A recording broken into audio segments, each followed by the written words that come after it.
Hello students, so today we are going to discuss about the topic rights in a democracy.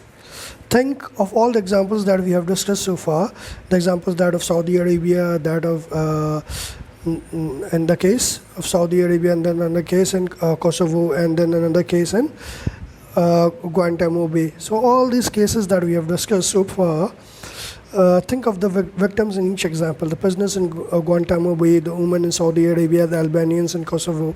If you were in their position, what would you have wished? If you could, what would you do to ensure that those things do not happen to anyone? You would perhaps desire a system where security, dignity, and fair play are assured to everyone. You might want, for example, that no one should be arrested without proper reason and information, and if someone is arrested, he or she should be given a fair chance to defend themselves. You might agree that such assurance cannot apply to everything. So now, talking about all those situations, all those examples that we have discussed so far, like that of the Guantanamo Bay, where prisoners were kept without even informing their family members, without even informing their country, and also without any reason, even if they were not freed even after proven not guilty. And especially in Kosovo and also in Saudi Arabia, where women were treated not equivalent to men. In Kosovo, where the Albanians were treated very badly.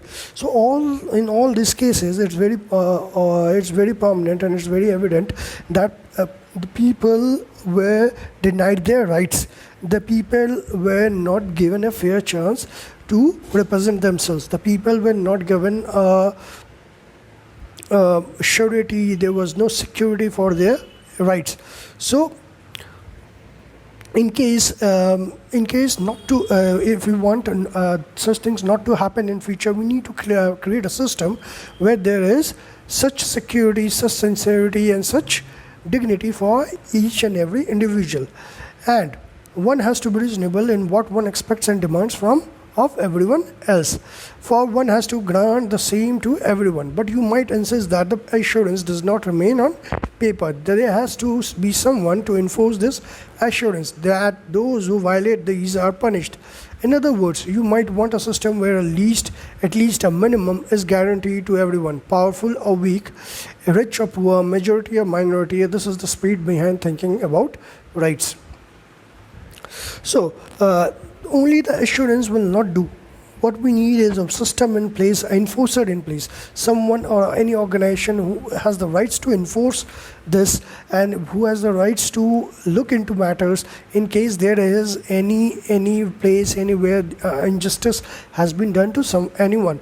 Either it be a majority, either it be someone for majority or someone for minority, or rich or poor or powerful or weak, anyone who has been denied rights, who has been denied his or her freedom in terms of to represent themselves, to have a fair life, to have a fair judgment, should be addressed. So in the next class, we'll start with the definition of what are rights.